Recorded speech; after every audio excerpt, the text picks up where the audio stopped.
Baik teman-teman semuanya, jadi di video kali ini kita akan membahas soal part 2. Soalnya kemarin ada soal part 1.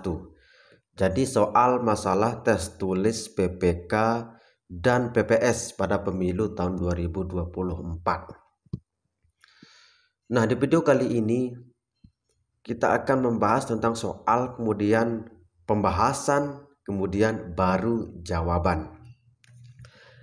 Baik teman-teman semuanya, silakan disimak dengan baik dan seksama ya, biar bisa menjawab soal-soal yang akan kalian hadapi nanti pada saat tes tulis PPK dan PPS. Kita mulai pada soal nomor 1. Silakan dipahami dan diperhatikan. Berdasarkan ketentuan pasal 22E Undang-Undang Dasar 1945, pemilihan umum diselenggarakan untuk memilih kecuali A. DPR, B. DPD, C. DPRD, kemudian yang terakhir D. Presiden, Gubernur, dan Bupati. Sekarang kita cermati soal pertama. Jadi di sini kecuali ya. Kecuali. Sekarang kita buka ke pembahasan sebelum kita jawab teman-teman semuanya. Jadi sesuai dengan ketentuan pasal 22E ayat 6 Undang-Undang Dasar Negara Republik Indonesia tahun 1945. Jadi di situ disebutkan bahwa pemilihan umum untuk memilih DPR, kemudian DPD dan DPRD diselenggarakan berlandaskan asas langsung, umum, bebas, rahasia, jujur, dan adil setiap 5 tahun. Jadi kalau kita melihat pembahasan ini, berarti yang betul jawabannya itu adalah D, yaitu Presiden, Gubernur, dan Bupati. Karena di dalam pasal 22 itu hanya disebutkan di situ memilih DPR, DPD, dan DPRD. Tidak ada Presiden, Gubernur, dan Bupati. Berarti jawabannya adalah D ya. Itu untuk jawaban soal nomor 1 teman-teman semuanya. Kemudian kita lanjut ke soal nomor 2. Apabila terjadi hal-hal yang mengakibatkan KPU kabupaten atau kota tidak dapat menjalankan tugasnya, tahapan penyelenggaraan pemilu untuk sementara dilaksanakan siapa? A. KPU Republik Indonesia, B. KPU Provinsi, C. Sekretaris KPU Kabupaten atau Kota, D. Bawaslu Kabupaten atau Kota, E. Bupati atau Wali Kota. Silakan diperhatikan. Baik, kita bahas. Jadi sesuai pasal 555 ayat 3 Undang-Undang Nomor 7 2017, di situ disebutkan KPU provinsi. Ya. Berarti jawabannya adalah KPU provinsi. Berarti jawabannya adalah B.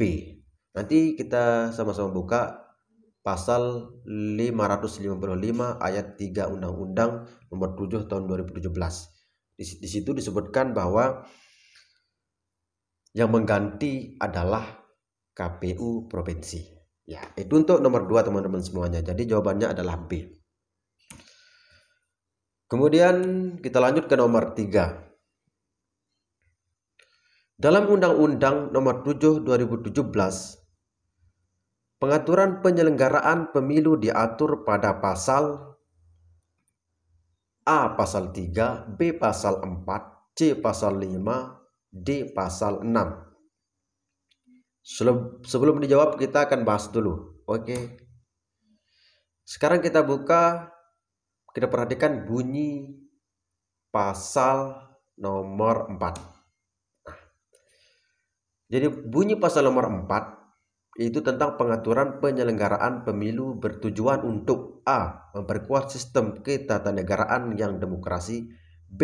Mewujudkan pemilu yang adil dan berintegritas, C. Menjamin konsistensi pengaturan sistem pemilu, D. Memberikan kepastian hukum dan mencegah duplikasi dalam pengarahan pemilu, E. Mewujudkan pemilu yang efektif dan efisien. Ini adalah bunyi pasal nomor 4, yaitu mengatur tentang penyelenggaraan pemilu. Berarti jawaban nomor 3 adalah B, yaitu pasal 4. Oke, nanti dibuka Undang-Undang nomor 7 tahun 2017 ya teman-teman semuanya, biar bisa paham bunyi pasal 3, 4, 5, dan 6 dan seterusnya.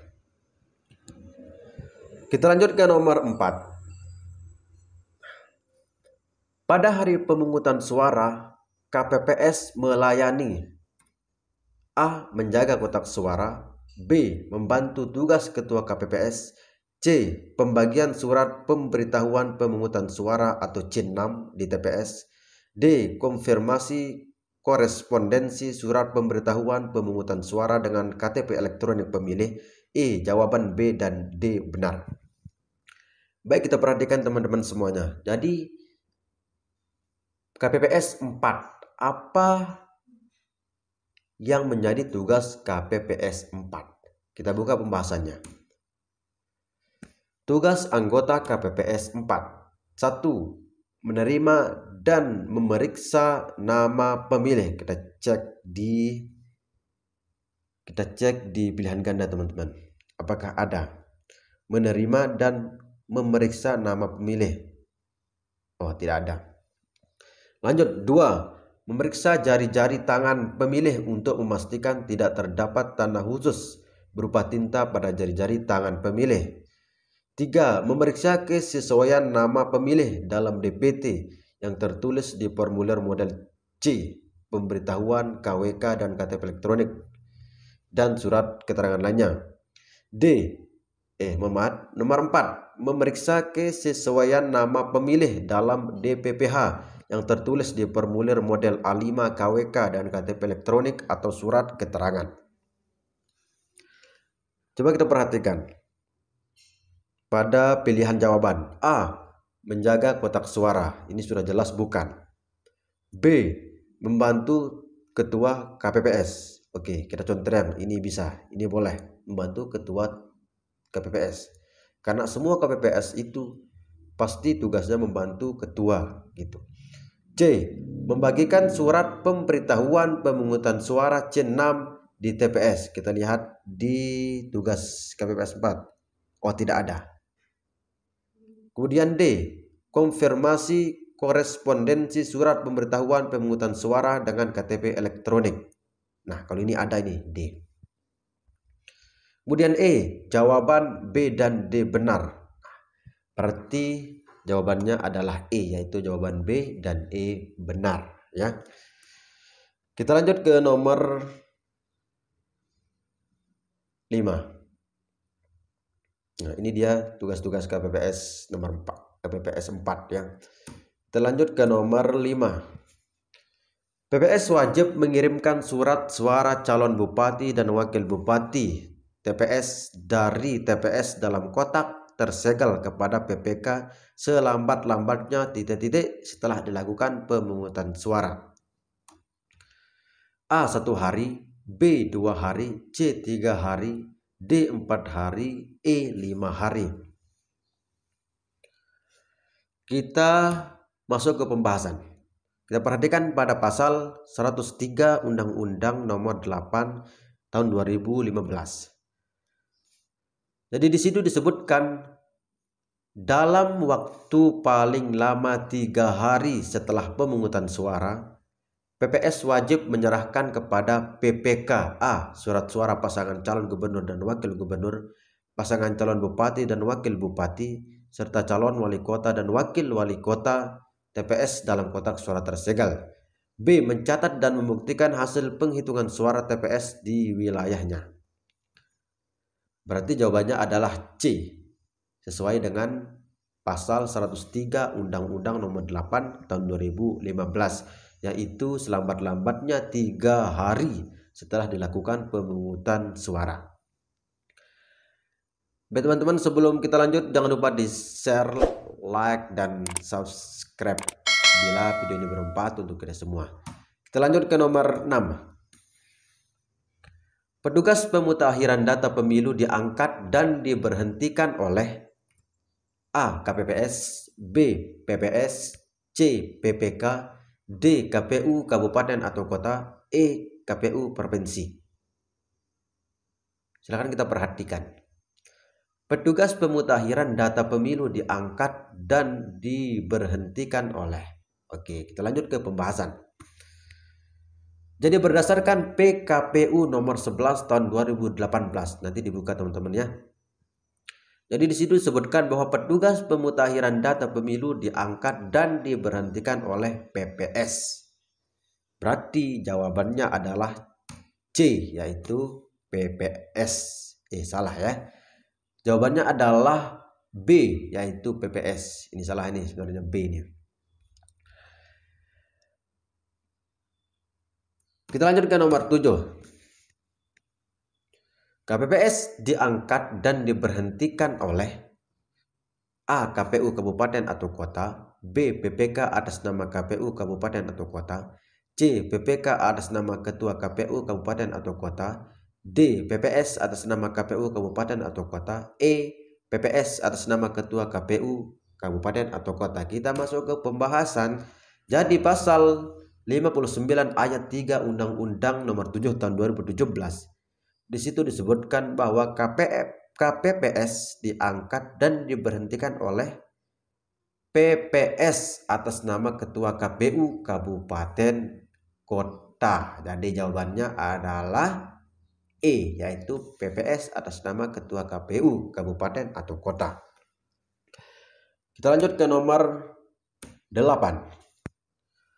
Pernyataan berikut ketentuan mengenai pemilihan umum menurut Undang-Undang Dasar 1945 kecuali A.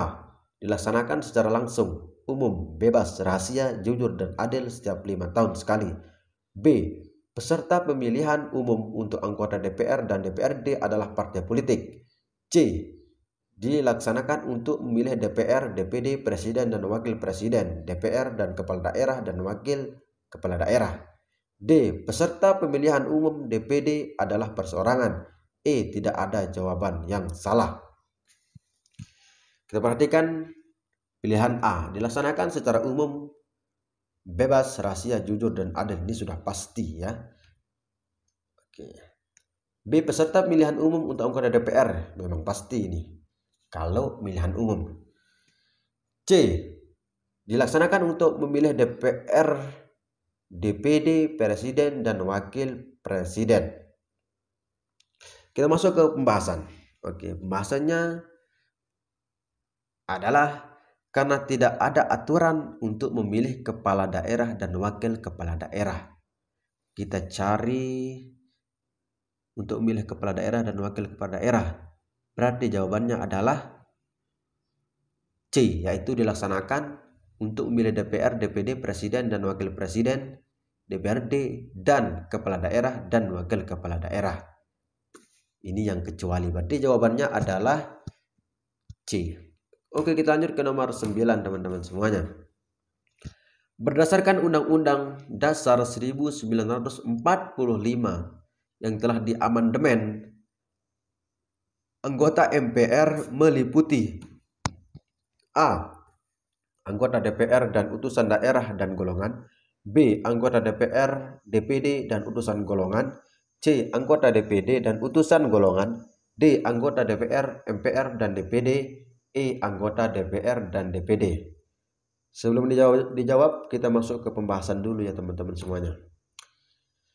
Jadi di situ disebutkan bahwa setelah amandemen Undang-Undang 1945, anggota MPR terdiri atas anggota DPR ditambah dengan utusan daerah dan utusan golongan, sehingga seluruh rakyat, seluruh golongan dan seluruh daerah mempunyai wakil dan MPR betul-betul merupakan penjelmaan rakyat. Oke, Berarti jawabannya adalah E, yaitu anggota DPR dan DPD. Itu dia teman-teman soal part 2 di video kali ini.